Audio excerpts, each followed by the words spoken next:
Apocalipsis 4:1 habla del rapto milenial. ¿Cuál es el origen de la doctrina del rapto premilenial? Según la Biblia, en su segunda venida, Cristo Jesús viene a gobernar o viene a juzgar. ¿Serán salvos por su propia sangre? ¿En serio? Después de esto miré, y he aquí una puerta abierta en el cielo, y la primera voz que oí, como de trompeta, hablando conmigo, dijo: sube acá, y yo te mostraré las cosas que sucederán después de estas. Origen jesuita de la doctrina del rapto. Estudio del Apocalipsis desde la perspectiva amilenial. Miré una puerta abierta. El apóstol Juan narra aquí una experiencia como la del profeta Ezequiel, que dijo: los cielos se abrieron y vi visiones de Dios. Y al igual que el profeta Ezequiel, la perspectiva desde la que en su éxtasis el apóstol Juan ve una puerta abierta es desde la tierra. En un principio el apóstol Juan especificó que estaba en el Espíritu, y esto significa que no estuvo físicamente en el cielo, pues la carne y la sangre no puede heredar el reino de Dios. En otros contextos, la figura de la puerta en la Biblia sugiere el acceso a la salvación que Cristo da y como oportunidad para predicar el Evangelio. Pero aquí, esta puerta abierta en el cielo es figura del acceso a la revelación de Dios, no solo del apóstol Juan, sino también de nosotros a través de la Escritura. En el Apocalipsis, la puerta abierta significa que es posible entrar en contacto personal con Dios y junto con Él descubrir el significado más profundo de lo que sucede cada día. Lo contrario sería que los cielos estén cerrados, es decir, que no haya revelación y que no se pueda entender nada de los acontecimientos históricos en el cielo. Así como el apóstol Juan desde la tierra ve una puerta abierta en el cielo, de igual manera los creyentes debemos interpretar nuestra vida presente viendo a Dios en ella. La vida del cielo no está desligada de la vida en la tierra. Dios y el Cordero nos acompañan en nuestro diario vivir aquí sobre la tierra. Ciertamente, Dios no está lejos de cada uno de nosotros.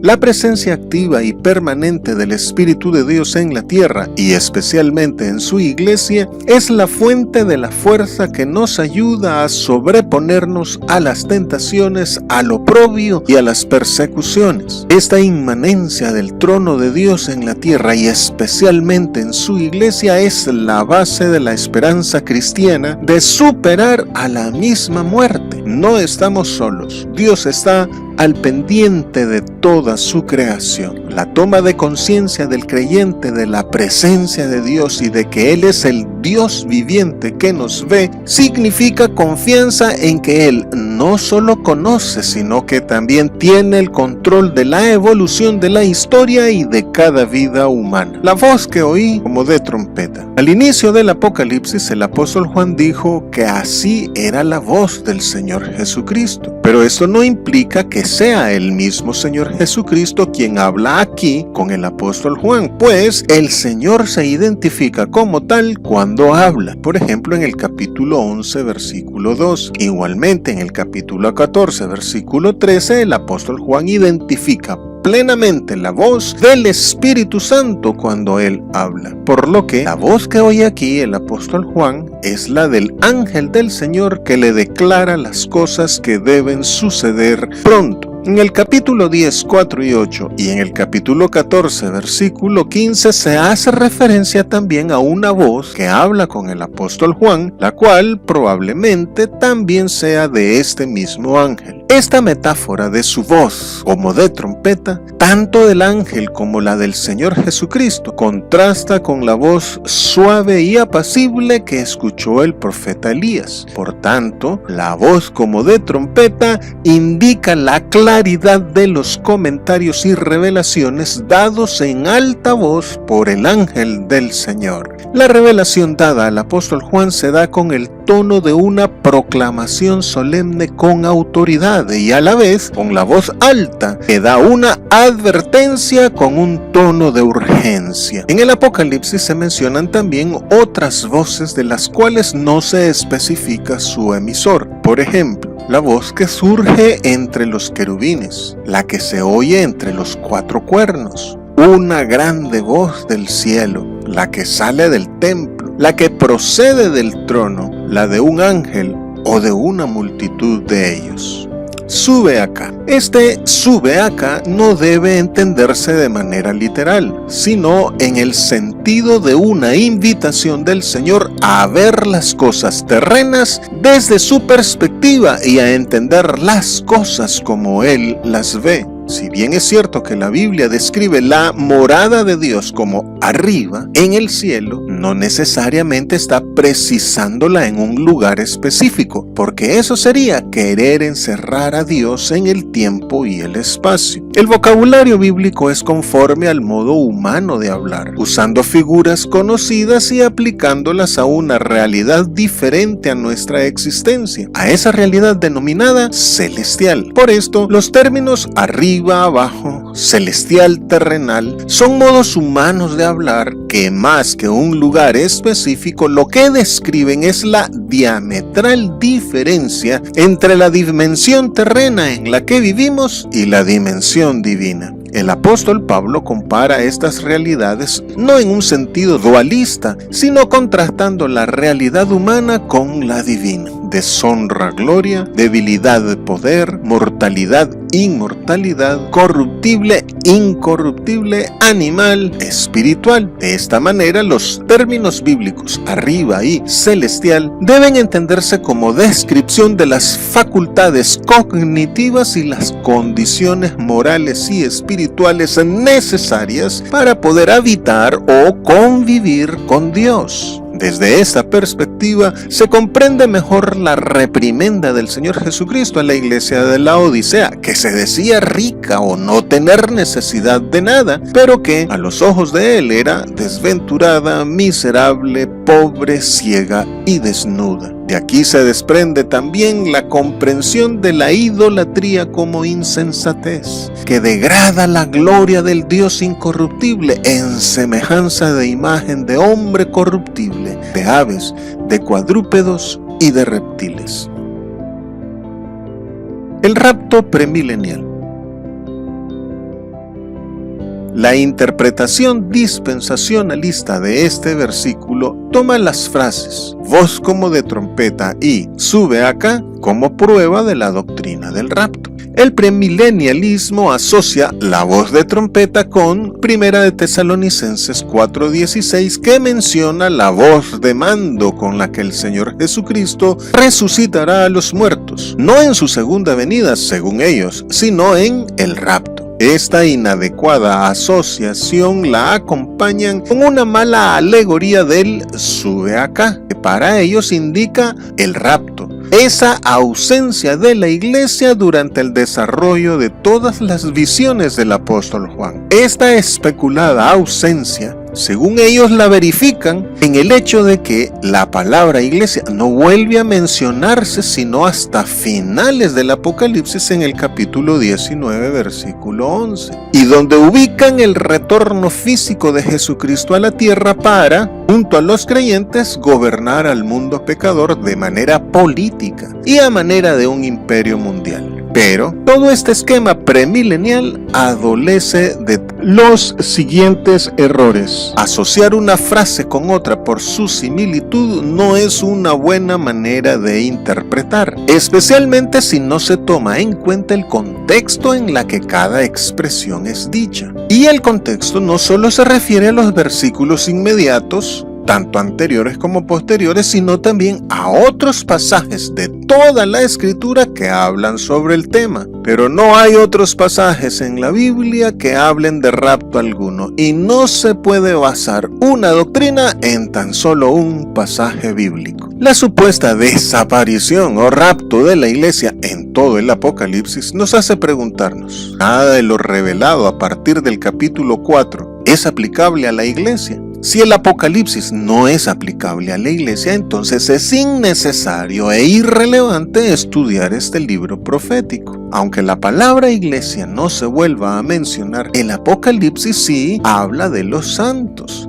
de los sellados, de los muertos por la palabra, de los redimidos de toda lengua y nación, de los vestidos de ropas blancas, etc. Y estos conceptos son equivalentes al vocablo iglesia. Aquí, basándose en premisas judías, los premilenaristas responden que estas personas no son la iglesia, sino los que son salvos por su propia sangre. Pero no saben lo que dicen, pues esta premisa habla de autosalvación, lo cual es imposible. La sana doctrina es la de ser salvos por gracia y solamente por la sangre del Cordero. Y es irrefutable que nadie puede ser salvo si el Espíritu de Dios no le convence de justicia, juicio y pecado a través de la predicación de la iglesia. Por tanto, la participación de la iglesia en el desarrollo de las visiones del Apocalipsis es lo único que puede garantizar que durante el juicio de Dios sobre la tierra muchos otros puedan ser salvos. Por otro lado, los textos bíblicos que hablan de persecución a los creyentes indican que la iglesia pasará por la tribulación, por lo cual todo el contenido del Apocalipsis nos concierne. Entre muchos pasajes podemos mencionar dos. El Señor Jesús dijo que sufrir persecución por el reino es causa de felicidad para los creyentes, y este mal lo igualó al sufrimiento de los profetas antiguos. Y el profeta Ezequiel, en este mismo contexto de juicio, dijo: sacaré mi espada de su vaina y cortaré de ti al justo y al impío, lo cual anuncia que la iglesia pasará por la tribulación de aquellos días. En el primer video publicado que hablamos sobre las cosas que deben suceder pronto, se estableció que las cosas que han ocurrido son figura de lo que ocurrirá. En el video sobre Apocalipsis 1, 19 y 20 se estableció que las cosas que son también las cosas que han de ser. Ciertamente, durante la tribulación anunciada por el Señor en Mateo 24 del 15 al 28, cuyo cumplimiento se dio en el año 66 y el 70 después de Cristo, la iglesia primitiva estuvo presente. Y dice el apóstol que escribe a los hebreos que ellos no pueden ser perfeccionados aparte de nosotros.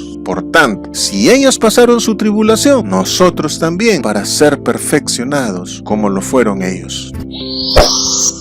Hagamos que la palabra de Dios corra y sea glorificada. Dale clic en me gusta, suscríbete, haz un comentario y comparte este video para que este contenido llegue a más personas. Dice el premilenarismo que el Señor Jesucristo vendrá como rey y que su gobierno, siguiendo la perspectiva judía nacionalista, será político y mundial desde Jerusalén. También dicen que los creyentes ya transformados que vendrán con Él gobernarán el mundo juntamente con Cristo Jesús. Al respecto debemos preguntarnos, ¿no se está degradando el reino del Señor Jesucristo a la burocracia de la política terrenal? Ni cuando estuvo aquí el Señor quiso ser como uno de los reyes terrenales. ¿Por qué querría hacerlo ya glorificado? Es imposible que el Rey de los santos sea llamado también Rey de los pecadores, cuyo príncipe es el diablo y con quien el Señor nada tiene. Por otro lado, es razonable pensar en una coexistencia de creyentes glorificados con hombres impíos. ¿Qué compañerismo tiene la justicia con la injusticia? ¿Y qué comunión la luz con las tinieblas? ¿Y qué concordia Cristo con Belial? ¿O qué parte del creyente con el incrédulo? Quienes crean que el objetivo de la segunda venida de Cristo es la creación de un gobierno político mundial serán presa fácil del anticristo cuando éste se manifieste, pues esto es lo que este inicuo promoverá. ¿Acaso olvidan u obvian que el Señor Jesús ya es Rey y que toda potestad le ha sido dada en el cielo y en la tierra? Desde su resurrección, Cristo Jesús gobierna sobre todo y sobre todos. Ponle pausa al video y lee estos versículos que te muestro. La Biblia es clara al decir que el objetivo de la segunda venida del Señor Jesucristo es para juicio. Por tanto, es en la segunda venida del Señor, que tanto el diablo como los impíos serán echados al lago de fuego. Origen de la doctrina del rapto. La venta de indulgencias, la corrupción del clero católico, la alianza del catolicismo con la política, las falsas doctrinas del catolicismo y la férrea oposición de este a la divulgación de las escrituras mediante la Inquisición, entre otras cosas, dieron lugar a la Reforma Protestante. Todos estos señalamientos hicieron que Lutero, Zwinglio, Calvino, anabaptistas, puritanos y todas las demás corrientes protestantes de aquel entonces acusaran a la Iglesia Católica de apóstata y de ser la gran ramera, y que identificaran al Papa con el Anticristo. La Iglesia Católica respondió mediante la Inquisición, la Contrarreforma iniciada con el Concilio de Trento, fundando la Orden de los Jesuitas, publicando refutaciones teológicas, prohibiendo los libros protestantes y dando interpretaciones alternativas del Apocalipsis.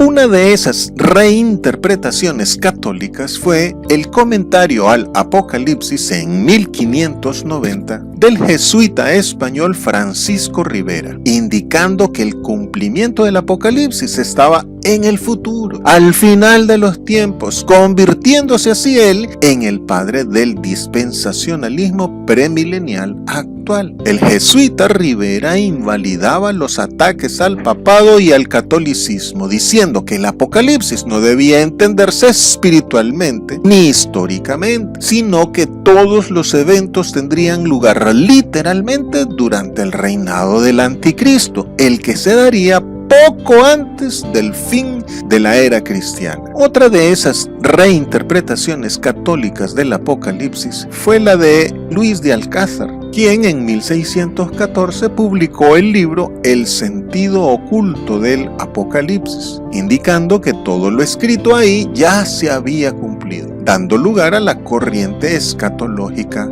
preterista. Pero otro jesuita, el cardenal Roberto Bellarmino, quien era el inquisidor de la época, promovió las ideas de Rivera en sus escritos apologéticos e incluso en el catecismo, trasladando todas las acusaciones contra la Iglesia y el Papa hacia Lutero y agregando una interpretación futurista del libro de Daniel. Más adelante, el jesuita chileno Manuel de Lacunza, siguiendo las ideas futuristas de Rivera, en 1790 escribió un libro en el que incluyó la idea de un milenio antes del juicio final. Por esta idea del milenio, su libro fue prohibido por la Iglesia Católica, pero tras su muerte, por la prohibición, su libro fue publicado por sus allegados en 1812 con el título La venida del Mesías en gloria y majestad, pero bajo el seudónimo de Juan Josafat ben Ezra. Lacunza afirmó que antes del milenio y después de la tribulación, los santos se reunirían con Cristo, es decir, el rapto. Luego los justos resucitados y los vivos transformados reinarían con Cristo en la tierra durante 1000 años. Para 1828, Edward Irving, un famoso predicador, precursor del movimiento pentecostal y ministro de la Iglesia Protestante de Escocia, se topó con el libro de Lacunza y, creyendo que era de origen judío por el seudónimo con el que se publicó, adoptó por completo todas las ideas ahí descritas. Tradujo el libro al inglés y lo publicó con un extenso prefacio de 203 páginas. Y junto a Nelson Darby empezó a postular la venida de Cristo en 2 etapas. Pero, habiendo recibido una profecía de Margaret MacDonald, una joven de 15 años, miembro de la iglesia de Edward Irving, que revelaba un rapto antes de la tribulación, modificaron en este punto la doctrina del jesuita Manuel Lacunza. Esta supuesta revelación, así como la de Elena de White y el juicio investigativo de los adventistas, no tienen ningún sustento bíblico y nos recuerdan la amonestación apostólica. Amados, no creáis a todo espíritu, sino probad los espíritus si son de Dios, porque muchos falsos profetas han salido por el mundo. Para 1909, Cyrus Scofield, otra víctima de los jesuitas, con su Biblia de estudio popularizó el dispensacionalismo y el premilenarismo de Lacunza, ya modificado con la idea de Edward Irving y Nelson Darby de un rapto premilenial y pretribulación. Lo llamativo de este caso es que la manera en que los jesuitas y la Iglesia Católica entienden la segunda venida de Cristo es totalmente contraria a la idea de un rapto. Aquí están los datos, hermano. Investígalo por ti mismo y vuelve a la Biblia.